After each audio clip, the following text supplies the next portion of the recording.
What is up, everybody? It's your boy, Bugsy Boodles. Look, I have been away for a long time.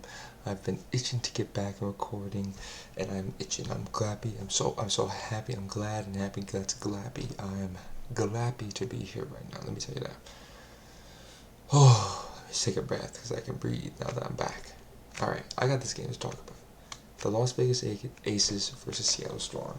This was reported a while ago, so let me just, this game happened a while ago, so just bear with me here. But look, the reigning champions, the Aces, face the Seattle Storm and a historically good team. Seattle Storm had Brandon Stewart. We'll get into that, but and I actually do that right now. So this team the Seattle Storm look very different this year. Like I said, Super retired.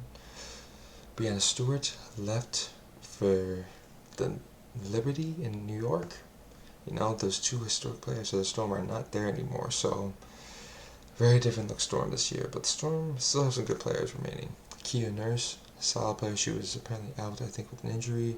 Ezzy McGregor is an up-and-coming forward from Australia, hoping to make big strides this year. Great player to watch.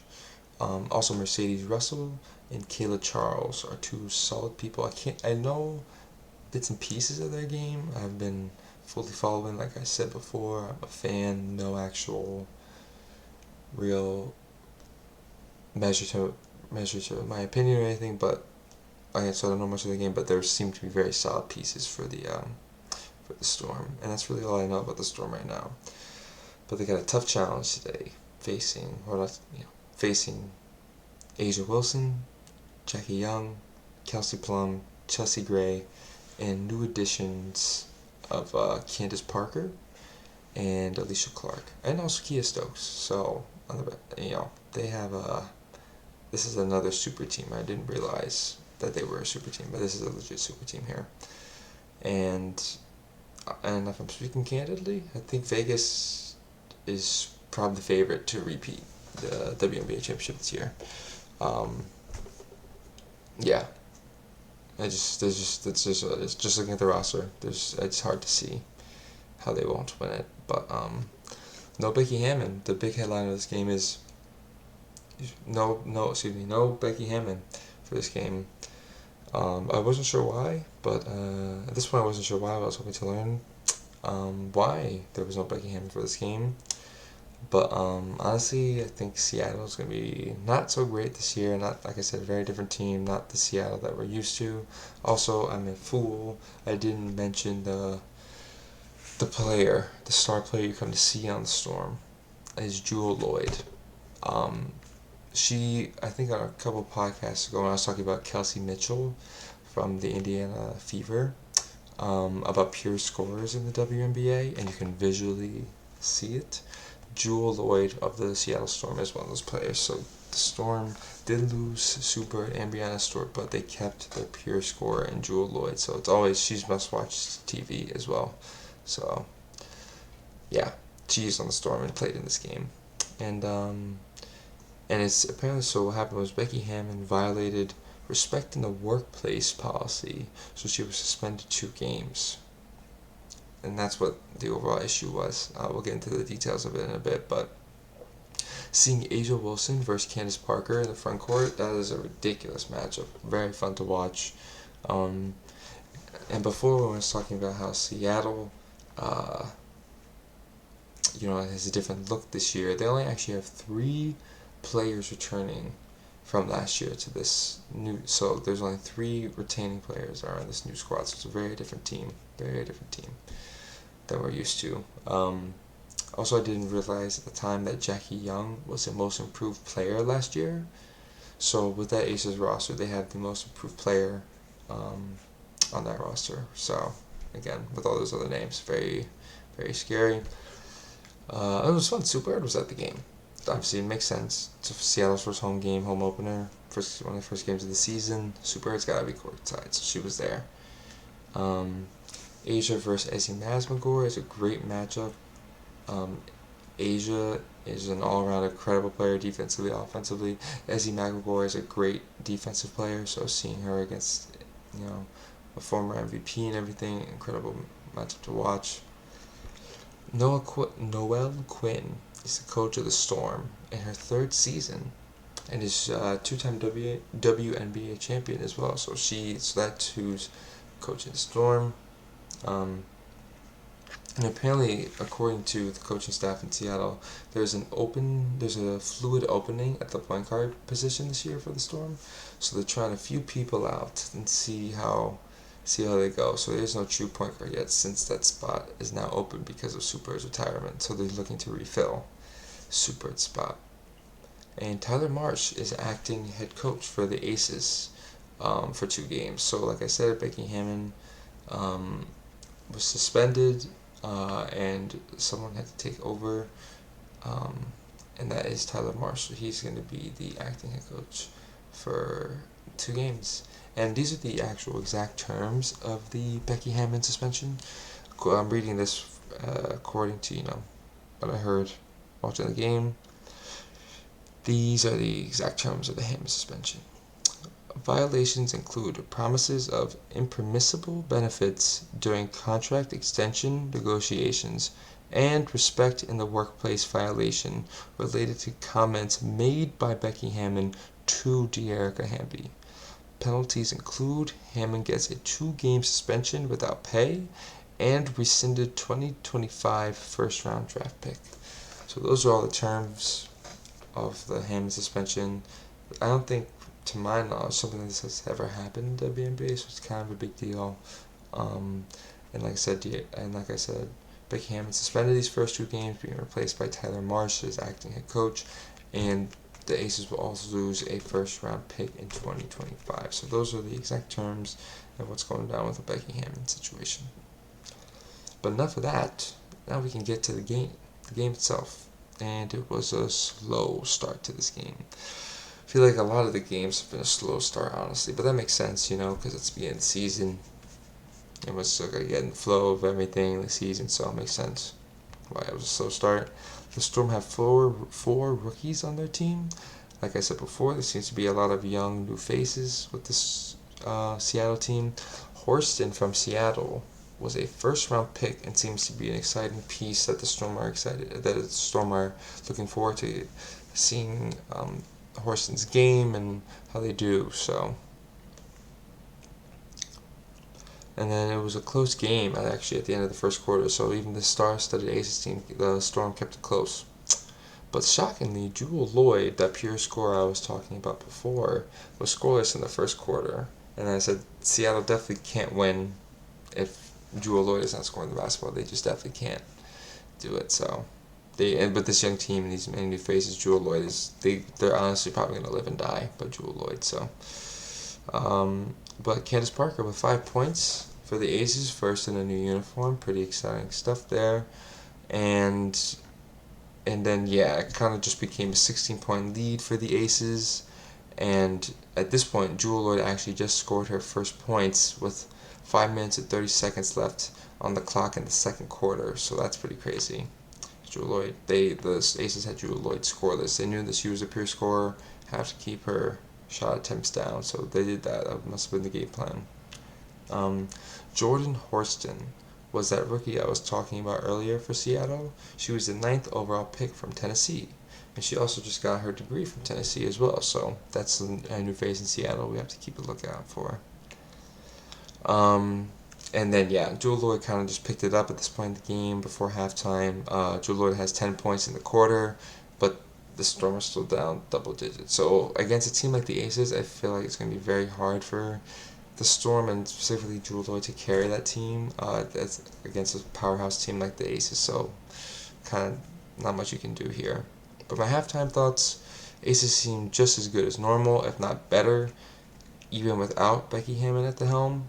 There's just a lot of stars on the team. You have the MVP, which was Asia Wilson, I believe, in last season, and the most improved player on the Aces is tough to beat.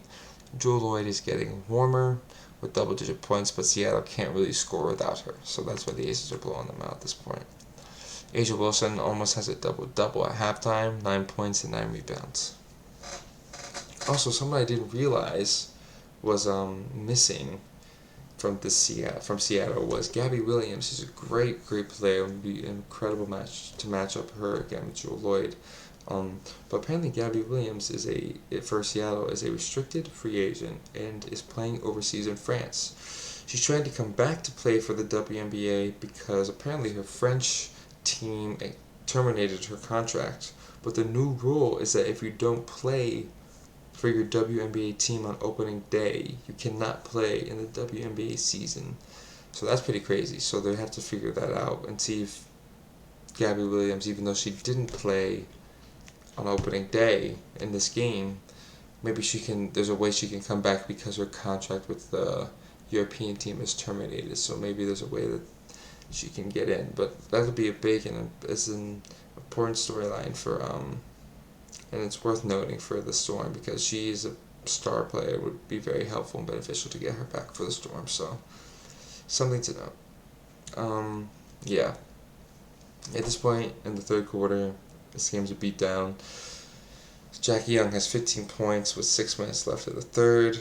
Asia Wilson just got her 55th double-double to break the franchise record for the Aces. So that's for the franchise. It's pretty exciting. But, the Storm it's opening day, so the Storm, the Storm's still going to show up. Everyone's show up. It's a home game. So the Storm had a nice sequence. They got a steal and a fast break transition 3, which was nice. Got the crowd cheering. Jade Melbourne from Australia is on the Storm, and she is a new face for the Storm. And she recorded a triple-double in the Australian the Women's League. So that's worth noting because it hasn't happened that often in the WNBA. But yeah, Jackie Young is a problem. She had another clutch 3 before the quarter ended. She, again, most improved player. She is just really, really, really good. She's just really good. And then she's not even, I feel like she's like a sneaky, really good piece on this star-studded and big name drop Aces team. So it's kind of crazy. A good point by the commentators / announcers that these two teams, the Aces and the Storm, are in such different places right now. So that's why the game is as it is, a blowout by the Aces. Again, the Aces are just coming off a championship, have a bunch of stars on their team, and the Seattle just lost all their stars pretty much. Most of theirs are looking and need to have a new face of the franchise, and they're like kind of rebuilding. So you have a well-established team and a rebuilding team, kind of going against each other. So just two different points and situations. For further insight on why Candace wanted to play for Las Vegas, and is because she wanted to prioritize her family. Her wife and kids live in Los Angeles, so Las Vegas was closer to them, and it allows her to be able to see her family more. So that's part of the reason why she moved. Jackie Young also has 23 points right now in 25 minutes. So, like I said, she's just killing it. Yeah. Candace Parker is the first in WNBA history with 6,000 points, 3,000 rebounds, and 1,500 assists. That's pretty nuts. I mean, I get, it's crazy. This is opening day and the Aces already breaking records, So this team is really going to be a problem. I mean, really. 6 players in double digits and 6 players with a block for the Aces. Raquana Williams, also on the Aces, is a good 3-point shooter. Respected player around the WNBA, has been there for a minute, and again, she's on their bench, the Aces bench. So it's just another weapon they have. I feel like this entire team has weapons. So, Kayla George is someone I remember watching when I first started watching the WNBA. Yes, this is another bench player on the Aces. I remember when I was first watching and getting into it, I remembered Kayla George, this player. So I completely forgot about her until this point, because they said that she was out of the league for a couple years or something. I'm not sure, but yeah. So Kayla George also on the Aces. Aces have topped 100 points. They got 100 points this game, as you can see, in 7 the Aces have 100-point games 7 times. So then 7 times, I think it's the most by any team. I believe the next team who would to score 100 points in the game has done it 3 times. So they have 4 more on top of that. Um, Melbourne is the youngest player in the league also for the Storm. Again, just saying these two teams are at different points. And Melbourne, again, is just another young face for the Storm team.